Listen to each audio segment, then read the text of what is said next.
Good evening. पिछले class में हमने 13.1 जो लेसन 13 जो स्टार्ट हुआ था, हम बीमार क्यों पड़ते हैं उसके बारे में हमने 13.1 के बारे में हमने पढ़ा था। आज का हम लोग का न्यू टॉपिक है 13.2 रोग तथा इसके कारण। इस बीच हमने जो 3 क्वेश्चन यहाँ पे समाप्त हुए थे, जो लास्ट क्लास जो समाप्त हुआ था, इस बीच में 3 क्वेश्चन आए थे।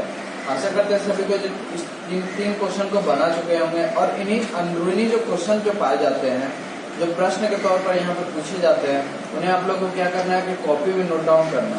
जितने पिछले क्लास में जो लेसन हुए हैं, आशा करते हैं सभी को कॉपी में नोट डाउन किए होंगे। अगर जो नहीं किए हैं, उन्हें लेसन में जो अंदरूनी जो क्वेश्चन है वो एक अलग कॉपी में उस क्वेश्चन आंसर को नोट डाउन किया कीजिए। आप लोग उसी को क्वेश्चन आंसर आप लोग का पूछा जाएगा और उन्हें इसी क्वेश्चन के तौर पर कुछ क्वेश्चन एग्जाम में भी पूछे जाते हैं और इन्हीं कॉपी को हम चेक भी करेंगे। ठीक है, आप इस बात को ध्यान में रखिए कि बार बार बोला जा रहा है कि क्वेश्चन आंसर आप लोगों को बना के रखना है, आपके कॉपी को चेक किया जाएगा। तो आज का हम लोग क्लास स्टार्ट करते हैं 13.2 रोग तथा इसके कारण। देखते हैं 13.2.1 रोग किस तरह में के दिखाई देते हैं। अब यहाँ पे बोला गया है कि रोग किस तरह के दिखाई देते हैं, यह टॉपिक है हम लोग का। आइए देखते हैं। आइए रोग के विषय में और अधिक जानकारी प्राप्त करते हैं। पहले यह कि कैसे पता लगता है कि हमें कोई रोग है। अब यहाँ पे देखते हैं कि हमें कैसे पता चलता है कि हमें कोई रोग है या नहीं, अर्थात कैसे पता लगता है कि शरीर में कुछ दोष है, अर्थात कैसे पता चलता है हमको कि हमारे शरीर में रोग है या हमारे शरीर में कुछ दोष पाए जाते हैं। हमारे शरीर में अनेक ऊतक होते हैं। यह ऊतक हमारे शरीर के क्रियात्मक तंत्रों अथवा अंग तंत्रों को बनाते हैं, जो शरीर के विभिन्न कार्यों को संपादित करते हैं। हमारे शरीर में बहुत सारे ऊतक होती हैं और इन्हीं ऊतकों के द्वारा हमारे शरीर में और शरीर के विभिन्न कार्यों को संपादित करते हैं इन्हीं ऊतकों के द्वारा। प्रत्येक अंग तंत्र में विशेष अंग होते हैं और ये अंगों के विशेष कार्य करते हैं। और प्रत्येक अंग तंत्र में क्या होता है कि विशेष अंग पाए जाते हैं और इन्हीं अंग तंत्रों के कारण ही अंगों के कारण हम विशेष कार्य कर पाते हैं। हमारा एक जीवन में जो कार्य चलता है और इन्हीं अंगों के कारण हमारे कार्य संपादित हो पाते हैं। जैसे पाचन तंत्र में अमाशय तथा आंत्र होती है। पाचन तंत्र में अमाशय तथा क्या होता है, आंत्र पाई जाती है, जो हमारे द्वारा खाए गए भोजन को पचाते हैं। पेशियों और सीतियों के से बना पेशी कंकाल तंत्र हमारे शरीर को संभालता है और शरीर की गति में मदद करता है। शरीर की क्या करता है, गति में हमारे यह भी मदद करता है, यही पेशियां और यही अंगे। ठीक है, जब कोई रोग होता है तब शरीर के एक अथवा अनेक अंगों तथा अंग तंत्रों में क्रिया अथवा रचना में खराबी समझ में आने लगती है। अगर जब हमें कोई भी रोग होता है या कोई भी हमारे शरीर में जब दोष पाए जाते हैं, हम खुद ही समझने लगते हैं कि मुझे कुछ अच्छा नहीं लग रहा है। इसी तौर पर हमारे शरीर में आने लगती है, मतलब खराबी समझ आने लगती है। यह परिवर्तित रोग के लक्षण दर्शाते हैं, मतलब परिवर्तित रोग के लक्षण दर्शाते हैं। रोग के लक्षण हमारे खराबी का संकेत देता है। रोग का लक्षण क्या होता है कि हमारे खराबी का संकेत देने लगता है। इस प्रकार सिर दर्द, खांसी, दस्त, किसी घाव में पस या मवाद आना, यह सभी लक्षण है। रोग का ये लक्षण कहलाता है। इन लक्षणों से किसी न किसी रोग का पता लगता है। इन्हीं लक्षणों से क्या पता चलता है कि हमारे शरीर में कोई ना कोई रोग है, लेकिन इसमें यह नहीं पता चलता है कि कौन सा रोग है। लेकिन यह हमें पता नहीं चल पाता है कि हमें कौन सा रोग है। अगर मान लीजिए कि हमें सामान्य तौर पर हमारे शरीर में सिर में सिर्फ दर्द ही पाया जाता है, लेकिन हम समझ नहीं पाता है यह कौन सा रोग है। ठीक है, हम सिर्फ समझते हैं कि नहीं सिर में हल्का सा दर्द है, बस, उससे ज्यादा हम कुछ नहीं समझ पाते हैं। इन लक्षणों से किसी न किसी रोग का पता लगता है, लेकिन इसमें यह पता नहीं चलता है कि कौन सा रोग है। उदाहरण के लिए सिर दर्द का कारण परीक्षा का भय अथवा इसका अर्थ मस्तिष्क का वर्णशोथ होना अथवा दर्जनों विभिन्न बीमारियों से एक हो सकता है। और यहाँ पे सिर दर्द को हम एक परीक्षा का बोझ भी हम समझ सकते हैं। अगर किसी का हाई प्रेशर, किसी कारण हमारे शरीर में जो हाई प्रेशर पड़ता है या हम कुछ ज्यादा सोचने लगते हैं, तो उससे क्या होता है, हमारे सिर में दर्द होने लगता है। उनका सिर दर्द का यह भी कारण हम समझ सकते हैं। या फिर किसी किसी को ऐसा होता है कि अगर बुखार होता है तो उसके पहले उसके सर में हल्का हल्का सा दर्द होना स्टार्ट होता है। ऐसा होता है किसी किसी के साथ। तो उसमें क्या होता है कि वो समझ नहीं पाता है कि वो सिर दर्द किसका कारण बन रहा है। मुझे कोई परीक्षा नहीं देना है फिर भी मेरे सिर में दर्द दे रहा है, तो वो किसी और कारण से होता है, जैसे कि बुखार के कारण। आप लोग जैसा मैंने कहा किसी किसी के साथ ऐसा होता है, ठीक है। तो यह भी कारण हो सकता है सिर दर्द का। बहुत सारे अनेक कारण हो सकते हैं बीमारी का, ठीक है। रोग के चिन्ह, रोग के चिन्ह वे होते हैं जिन्हें डॉक्टर लक्षणों के आधार पर देखते हैं। जिन्हें डॉक्टर क्या करते हैं, लक्षणों के आधार पर देखते हैं। हमें हमारे शरीर में क्या लक्षण है उन्हीं के आधार पर डॉक्टर हमारे रोग को देखते हैं। लक्षण किसी विशेष रोग के बारे में सुनिश्चित संकेत देता है। लक्षण क्या होता है कि हमारे रोग के बारे में, कुछ विशेष रोग के बारे में उसका संकेत देता है कि नहीं यह चीज है। डॉक्टर यही चीज समझते हैं। डॉक्टर रोग के सही कारण को जानने के लिए प्रयोगशाला में कुछ परीक्षा भी करवा सकते हैं। और डॉक्टर क्या करते हैं कि इन्हीं रोग को जानने के लिए प्रयोगशाला में परीक्षा भी करवाते हैं, ठीक है। अब हम लोग का जो नेक्स्ट टॉपिक है 13.2.2 तीव्र तथा दीर्घकालीन रोग बीमारियां। अब तीव्र तथा दीर्घकालीन रोग बीमारी क्या होता है, जो हमें जल्दी बीमारी होती है वो क्या है। रोग की अभिव्यक्ति अलग अलग हो सकती है, ये कई कारणों पर निर्भर करती है। इनमें सबसे स्पष्ट कारण जिसमें रोग का पता चलता है वह है अवधि। जो अवधि पाई जाती है जिनके कारण हमें इस रोग का पता चलता है उन्हीं को विशेष माना जाता है। कुछ रोग की अवधि कम होती है और जो रोग होते हैं उनकी जो अवधियां होती है बहुत, किसी में होता है कि बहुत जल्दी चल जाती है कोई रोग। अब कोई क्या होता है कि बहुत देर समय तक रहती है रोग। हम सभी कम होती है। इन रोगों को तीव्र रोग कहा जाता है। इन्हें क्या कहते हैं, हम तीव्र रोग कहते हैं, ठीक है, जो ज्यादा समय तक नहीं रहते हैं रोग। हम सभी ने अनुभव किया है कि खांसी जुकाम बहुत कम अवधि तक रहते हैं। खांसी जुकाम क्या आता है कि बहुत कम अवधि तक रहते हैं, बहुत जल्दी चल जाते हैं ठीक होने के बाद। कुछ ऐसे रोग हैं जो लंबी अवधि तक अथवा जीवन पर्याप्त रहते हैं, जैसे रोग में दीर्घकालीन रोग या बीमारी कहा जाता है। इन्हें क्या करते हैं, जो लंबे समय तक जो जीवन यापन तक चलते हैं उन्हें क्या करते हैं, दीर्घकालीन रोग कहा जाता है। इसका उदाहरण है एलिफेंटाइसिस,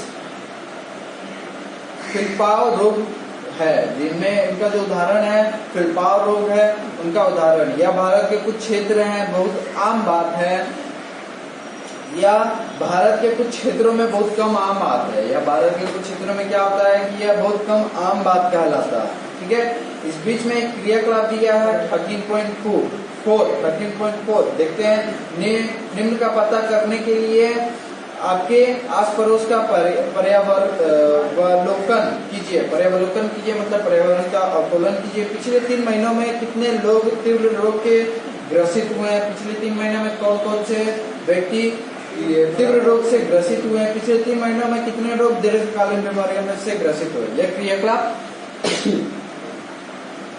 क्रियाकलाप आप लोगों को करने के लिए बोला गया है कि 3 महीनों के भीतर में ब्यौरा बनाने के लिए। आपके पड़ोस में कितने लोग दीर्घकालीन बीमारी से पीड़ित है, और लोगों का दीर्घकालीन बीमारी से पीड़ित होने का इनका भी ब्यौरा करने बोला गया है। क्या उपरोक्त प्रश्न 1 तथा 2 के उत्तर अलग है। और जो यहाँ पे पूछा गया है कि उपरोक्त प्रश्न जो यहाँ पे स्टार्टिंग में पूछे गए थे उनका जो 1 और 2 का जो प्रश्न है वो अलग पाते हैं, या 2 और 3 के उत्तर अलग है। 2 और 3 के उत्तर अलग पाते हैं कि नहीं। क्या आप बता सकते हैं कि इन विभिन्नता का क्या कारण हो सकता है। इस विभिन्नता का लोग के सामान्य अवस्था स्वास्थ्य पर क्या प्रभाव है, और इन्हीं विभिन्नता के कारण लोगों के स्वास्थ्य पर क्या प्रभाव पड़ता है। अब हम लोग नेक्स्ट टॉपिक देखते हैं 13.2.3 दीर्घकालीन रोग तथा अस्वस्थता देखते हैं। तीव्र एवं दीर्घकालीन रोग के हमारे स्वास्थ्य पर भिन्न भिन्न प्रभाव पड़ते हैं, और दोनों रोग के कारण हमारे शरीर पर भिन्न भिन्न प्रभाव पड़ते हैं। कोई भी रोग जो हमारे शरीर के किसी भी भाग के कार्य को प्रभावित करता है तो वो हमारे सामान्य स्वास्थ्य के को भी प्रभावित करता है। जो हमारे जो रोग होते हैं जो एक स्वास्थ्य के रूप में और एक जो अहम अंग को जो प्रभावित करता है उनको भी क्या करते हैं, तो वो हमारे सामान्य स्वास्थ्य को भी प्रभावित करते हैं। क्योंकि क्योंकि सामान्य स्वास्थ्य के लिए शरीर के सभी अंगों का समुचित कार्य करना अति आवश्यक है। और जब यहाँ पे बोल रहा है कि जो सामान्य स्वास्थ्य के लिए शरीर के सभी अंगों को एक अच्छी तरीके से काम करना का सामान्य कहलाता है, लेकिन अगर सभी का अंग सामान्य ना सभी अंग अच्छे तरीके से कार्य ना करें तो वो सामान्य स्वास्थ्य नहीं कहलाता, उनके स्वास्थ्य सामान्य तौर पर नहीं कहलाते, जिससे सामान्य स्वास्थ्य को प्रभावित करने का समय ही नहीं मिलता और इन्हें सामान्य स्वास्थ्य को प्रभावित करने का समय नहीं मिल पाता है। लेकिन दीर्घकालीन रोग हमारे स्वास्थ्य को प्रभावित कर सकता है, लेकिन दीर्घकालीन रोग हमारे स्वास्थ्य को बहुत ज्यादा प्रभावित करता है। उदाहरण के लिए खांसी जुकाम के विषय में सोचिए, जो हम सभी को प्रायः होते रहता है। हमें से ज्यादातर लगातार लगभग एक सप्ताह से ठीक हो जाता है और हमारे स्वास्थ्य पर कोई विशेष कुप्रभाव नहीं पड़ता है। खांसी जुकाम के कारण बहज में कमी नहीं आती, हमारे सांस भी नहीं फूलती, हम सदैव थकान का अनुभव नहीं करते हैं। लेकिन यदि हम दीर्घकालीन रोग जैसे पेट रोग के क्षय रोग के संक्रमित हो जाए तो हम वर्षों तक बीमार होने के कारण वजन कम हो जाता है तथा हम हर पल थकान महसूस करते हैं। अगर जो फेफड़े के अनुरूप जो रोग पाए जाते हैं, उनके अनुरूप जब हम रोग पाते हैं, जब दीर्घकालीन रोग होते हैं, उनमें क्या होता है कि हम ज्यादा थकने लगते हैं और रोगें दीर्घकालीन कहलाने लगती हैं। सालों दर साल हमारे रोग वो चलते रहते हैं। ठीक है, यदि कोई छात्र तीव्र रोग के पीड़ित है तो कुछ दिनों के लिए वह विद्यालय नहीं जा सकते, और तीव्र स्वास्थ्य के लिए जब पीड़ित हो जाते हैं कोई व्यक्ति तो वो क्या होते हैं कि कुछ दिनों के लिए वो विद्यालय नहीं जा पाते। लेकिन यदि दीर्घकालीन रोग के पीड़ित हो जाते हैं तो उसे स्कूल में पढ़ाई को समझने में कठिनाई होने लगती है। जो दीर्घकालीन रोग जो होते हैं उन्हें स्कूल की पढ़ाई को समझने के लिए बहुत ही कठिनाई उत्पन्न होने लगती है उनके लिए, क्योंकि वो सालों दर साल वो स्कूल नहीं जा पाते। उसके कारण क्या होता है कि उनकी पढ़ाई बहुत सारी छूटती ही जाती है और उससे उसकी सीखने की क्षमता भी कम हो जाती है। और उसकी सीखने की जो क्षमता होती है, जो दीर्घकालीन रोग से जो पीड़ित होते हैं उनकी सीखने की क्षमता भी बहुत कम हो जाती है,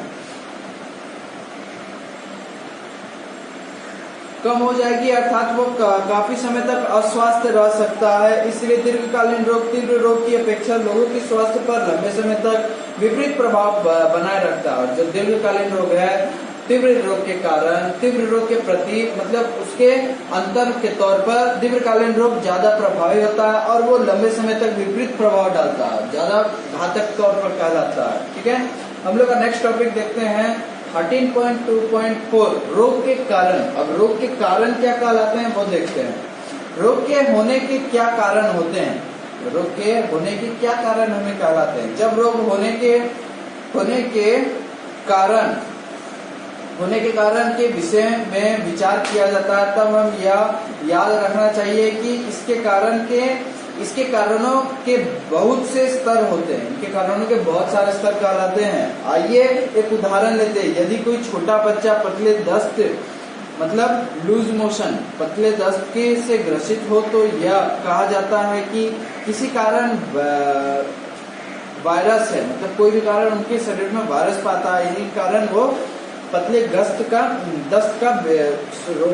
मतलब रोगी कहलाता है। इसलिए रोग का तात्कालिक कारण वायरस है, मतलब तात्कालिक कारण अहम कारण क्या कहलाता है, वायरस ही कहलाता है। लेकिन अगला प्रश्न उठता है वायरस कहाँ से आता है। अब यहाँ पे अगला प्रश्न उठने लगता है कि वायरस कहाँ से आता है। मान लीजिए कि हमें पता लगता है कि वायरस दूषित पानी पीने से आता है, लेकिन अन्य बच्चों ने भी तो दूषित पानी पिया है। तो अब यहाँ पे देखते हैं कि मान लीजिए हम कहते हैं कि जो रोग होते हैं, जो वायरस होती है, वो दूषित पानी से, गंदे पानी पीने से आता है। जो पानी स्वस्थ नहीं है, जो अच्छे नहीं कहलाती है, प्यूरिफाई जो नहीं रहती है, उन्हें पानी पीने से वो वायरस आते हैं। लेकिन बहुत सारे बच्चों ने भी तो वो दूषित पानी पिया, तो फिर उन्हें वो चीज क्यों नहीं हुआ, वो बीमारी क्यों नहीं हुई। अब यहाँ पे इसके बारे में देखते हैं। लेकिन हम बच्चों ने भी तो दूषित पानी पिया, अन्य बच्चों ने भी तो वो भी पानी पिया था। तब इसका क्या कारण है कि एक बच्चे को ही दस्त लग गया और दूसरा को नहीं। तब इसका क्या कारण कहलाता है कि सिर्फ एक ही बच्चे को दस्त हुआ और बाकी बच्चे को नहीं हुआ। इसका एक कारण यह हो सकता है कि बच्चा स्वस्थ ना हो। इसका एक कारण हम देख सकते हैं कि बच्चा स्वस्थ ना हो, जो बच्चे को दस्त हुआ वह बच्चा स्वस्थ ना हो, जिसके फलस्वरूप ऐसा संभव हुआ कि जब यह बच्चा वायरस के संपर्क में आता तो वह बीमार हो जाता है, जबकि अन्य बच्चे नहीं। इसका यह भी कारण कहलाता है कि जब वो दस्त से जो पीड़ित जो व्यक्ति है, जो बच्चे हैं, वो उनमें जो वायरस की जो क्षमता होती है वो स्वास्थ्य के कारण होती है। अगर वो स्वास्थ्य उनका सही है तो उन्हें वायरस की लड़ने के लिए वो अनुरूप कहलाते हैं, लेकिन जब वो स्वस्थ नहीं रहते हैं तो वो वायरस से नहीं लड़ पाते हैं। इसके कारण क्या होता है कि वो बीमार पड़ने लगते हैं। संभव है कि बच्चे को पोषण ठीक ना हो, वह पर्याप्त भोजन न करते हो, अतः पर्याप्त पोषण का न होना ही रोग का दूसरा कारण है। बच्चे को पर्याप्त पोषण क्यों नहीं मिलता? शायद बच्चों की माता पिता गरीब हो। अब यहाँ पे बोल रहा है कि यहाँ पे स्वास्थ्य का खराब होना एक पोषण का ही एक अहम कारण कहलाते हैं। अगर वो अच्छे भोजन लेंगे तो वो उनका स्वास्थ्य अच्छा रहेगा। अगर वो अच्छे भोजन ना लेंगे और पर्याप्त रूप से भोजन ना लें तो उनका स्वास्थ्य अच्छा नहीं कहलाता है। इनका यह भी कारण कहलाता है कि उनके माता पिता गरीब हो।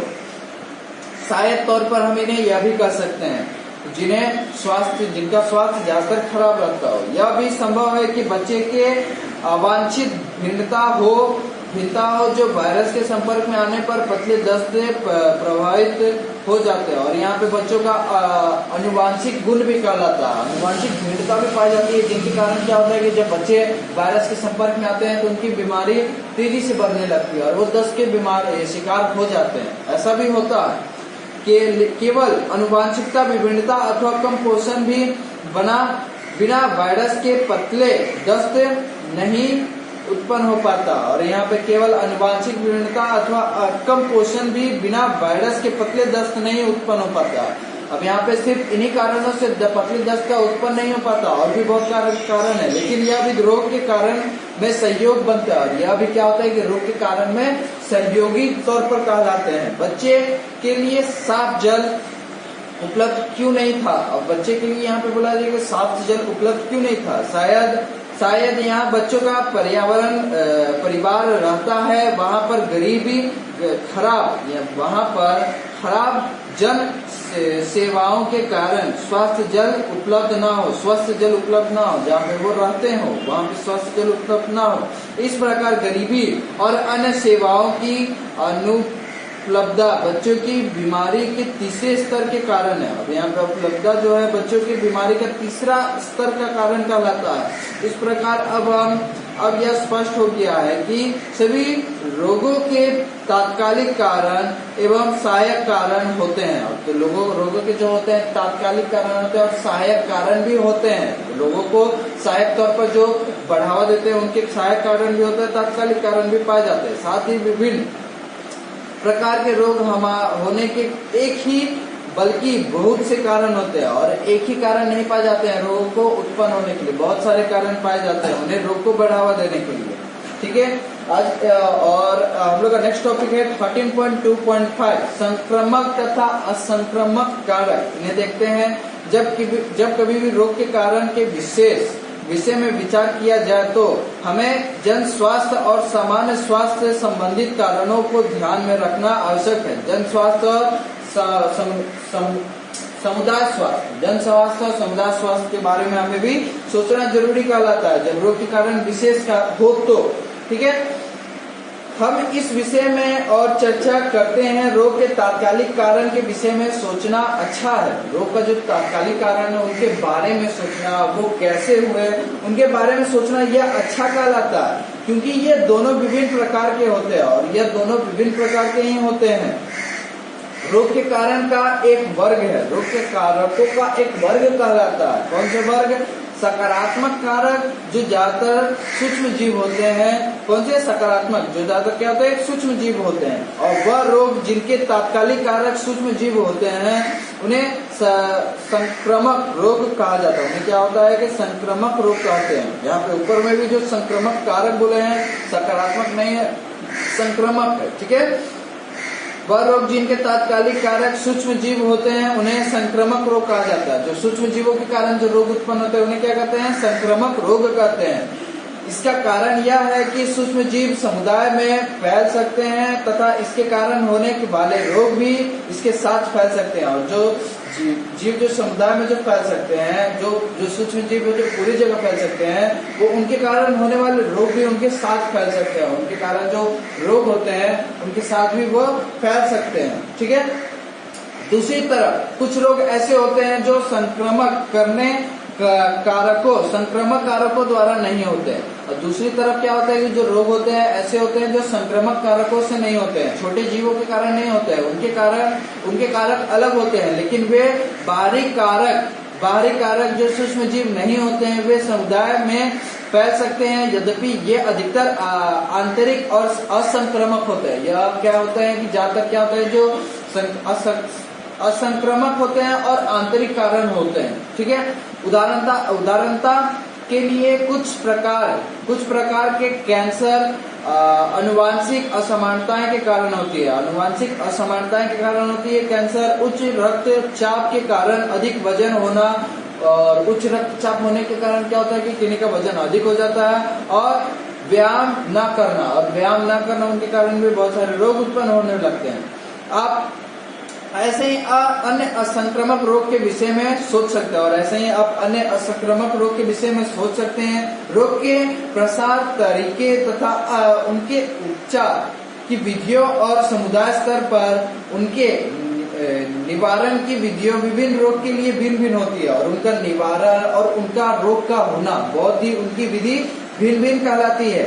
यहाँ पर यह निर्भर करता है कि इनके तात्कालिक कारक संक्रामक है अथवा असंक्रामक, और इनका जो रोग का होना जो है वो संक्रामक कहलाता है या असंक्रामक कहलाता है। यह ऊपरी तौर पर होता है कि अंदरूनी तौर पर होता है, यह देखना आवश्यक कहलाता है। इनका तात्कालिक कारण यह कहलाता है। ठीक है।